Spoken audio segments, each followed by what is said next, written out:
जी, इसके बाद हम बात करते हैं कुछ टाइप्स हैं क्लाइड्स की, लाइक वन बाय वन हम उनको डिस्कस करते हैं। फर्स्ट है हमारे पास स्मोक। स्मोक क्या होता है, इसे हम पहले डिस्कस कर लेते हैं। देखिए, स्मोक जो है ये बेसिकली लायोफोबिक सोल होता है, ठीक है। और इसमें जो डीपी होता है आपके पास, वो कार्बन के पार्टिकल होते हैं। कार्बन के पार्टिकल जो होते हैं वो एयर के अंदर सस्पेंड होते हैं।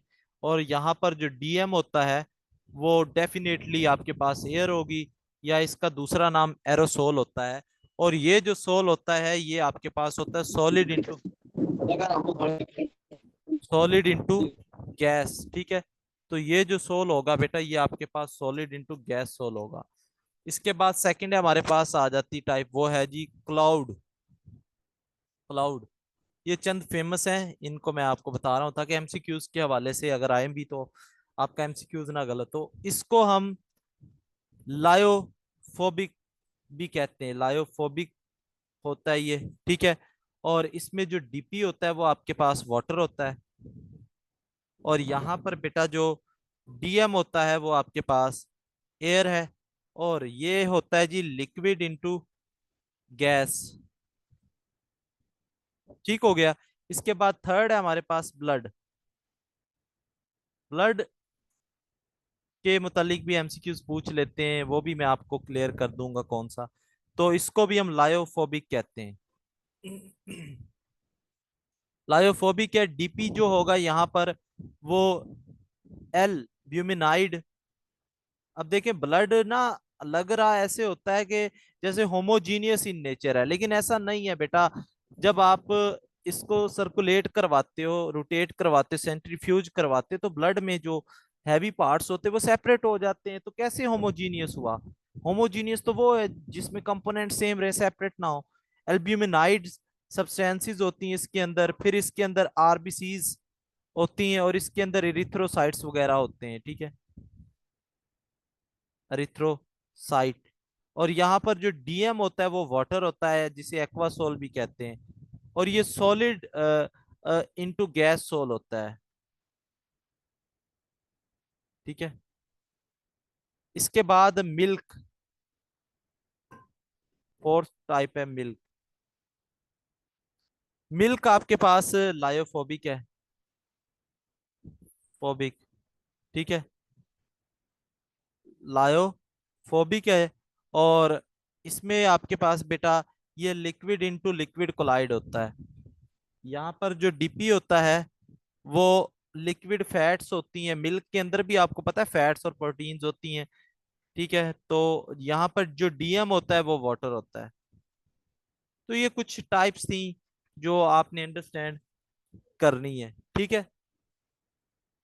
इसके बाद फोर्थ टाइप है हमारे पास, वो है on basis of charge of particle. Charge of particle, तो पार्टिकल के ऊपर जो चार्ज होता है उसकी बुनियाद पर कोलाइड्स की टाइप्स। तो नंबर वन है हमारे पास पॉजिटिव सोल। पॉजिटिव सोल, देखिए पॉजिटिव सोल जो होता है इसके ऊपर ओवरऑल चार्ज जो होगा पॉजिटिव होगा। इसमें आपके पास मेटल ऑक्साइड्स जो होते हैं, मेटल ऑक्साइड्स और मेटल के हाइड्रोक्साइड्स, मेटल के हाइड्रोक्साइड्स जो होते हैं वो आपके पास ये बनाते हैं, ठीक है। और इनकी एग्जांपल है हमारे पास SnO2, TiO2, Al, OH thrice, Fe, OH thrice वगैरह, ठीक है। इसके बाद हमारे पास आ जाती सेकंड टाइप, वो है बेटा नेगेटिव। Negative soul.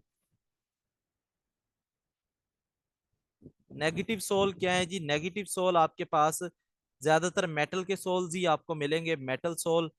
और इनमें भी मेटल सोल में भी स्पेसिफिकली होते हैं एलिमेंट्स, सिल्वर हो गया, गोल्ड हो गया, प्लेटिनियम हो गया और कॉपर वगैरह हो गया। इसके बाद हमारे पास होता है जी सल्फाइड्स। सल्फाइड, सल्फाइड सोल में कैडमियम सल्फाइड, मरकरी का सल्फाइड हो गया, ठीक है जी। इसके बाद हमारे पास आ जाते हैं नेचुरल सोल मोस्ट इंपॉर्टेंट, ये इसकी एग्जांपल है, नेचुरल सोल। और इसमें ब्लड, क्ले और चारकोल, ये आपसे पूछ लेते कि ब्लड के ऊपर चार्ज कौन सा है, तो नेगेटिव होता है। ठीक है, ब्लड, क्ले और चारकोल, ये आपने याद रखना है।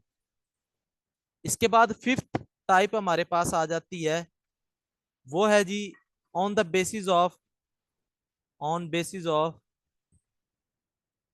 Particles of dispersed phase, of dispersed phase, यानी सोल्यूट के जो पार्टिकल्स हैं उनके साइज की बुनियाद पर हमारे पास फिफ्थ टाइप आ जाती है।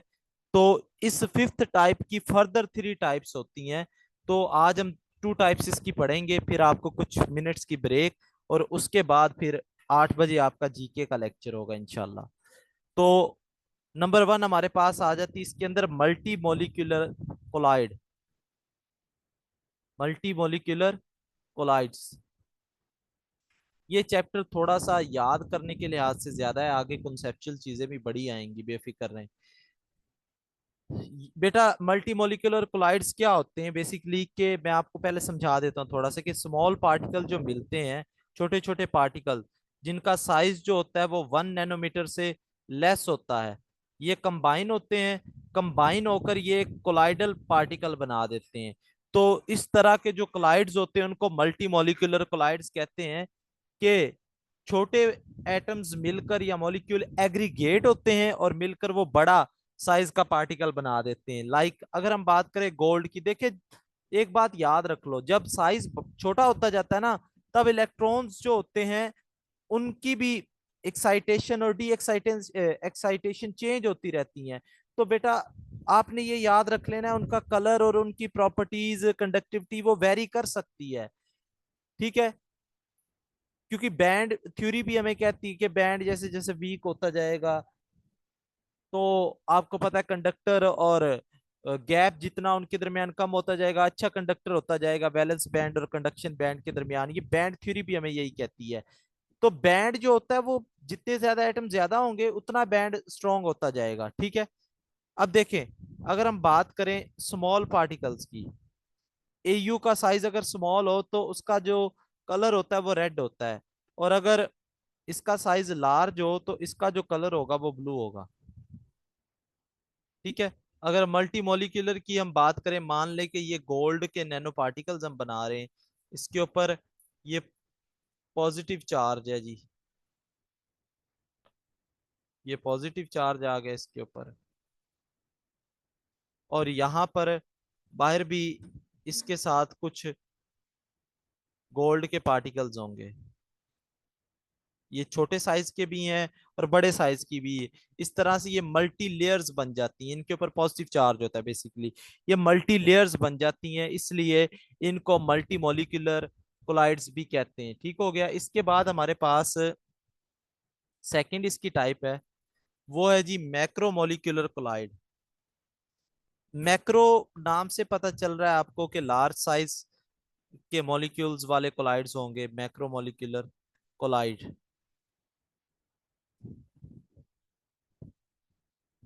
ये क्या होते हैं बेटा, इसमें बेसिकली आपके पास यहाँ पर क्या होता है कि हम कोई सूटेबल सॉल्वेंट लेते हैं। अब इन कोलाइड्स का आप कह सकते हो कि समटाइम्स इनका साइज जो होता है, समटाइम्स इनका जो साइज होगा वो बिहेव करेगा as a true solution, true solution के तौर पर, और sometimes work as a colloid, work as colloid. तो इनका साइज ज्यादा बड़ा हो जाता है, समटाइम्स ये साइज इनका लार्ज हो जाता है। तो इनकी प्रॉपर्टीज आप कह सकते हो सोल्यूशन की भी होती हैं और कोलाइड्स की भी हो सकती हैं। ठीक है, और यूजुअली इनका साइज जो होता है वो ग्रेटर होता है, 400 नैनोमीटर से ऊपर ऊपर होता है इनका साइज। और एग्जाम्पल में इनकी आपके पास आ जाते हैं स्टार्च, सेलुलोज, सेलुलोज, प्रोटीन। अब देखो ये बात एक स्टूडेंट ने सवाल किया था ना, आई थिंक, तो उसको बता दूं कि ये सम टाइम ये एज अ सॉल्यूशन बिहेव कर रही होती है, ये आप देख रहे हैं। ठीक है, मैक्रोमोलिक्यूलर कोलाइड है। और इंजाइम्स, नेचुरल इंजाइम्स की हम बात कर रहे हैं, nylon, polythene, synthetic rubber, synthetic rubber और मैन मेड रबर जिसे कहते हैं ना सिंथेटिक रबर। अब बेटा ये जो होते हैं ये एक्सेप्शनली स्टेबल होते हैं, एक्सेप्शनली स्टेबल होते हैं, ये आपने याद रखना है। तो आज का लेक्चर हम यहीं यहीं पे वाइंड अप करेंगे। 8 बजे आपका जीके का लेक्चर होगा। कोई सवाल है आपका आज के लेक्चर में तो बताएं जी, अभी आपके पास टाइम है सवाल करने का, तो आप जरूर करें जी बेटा।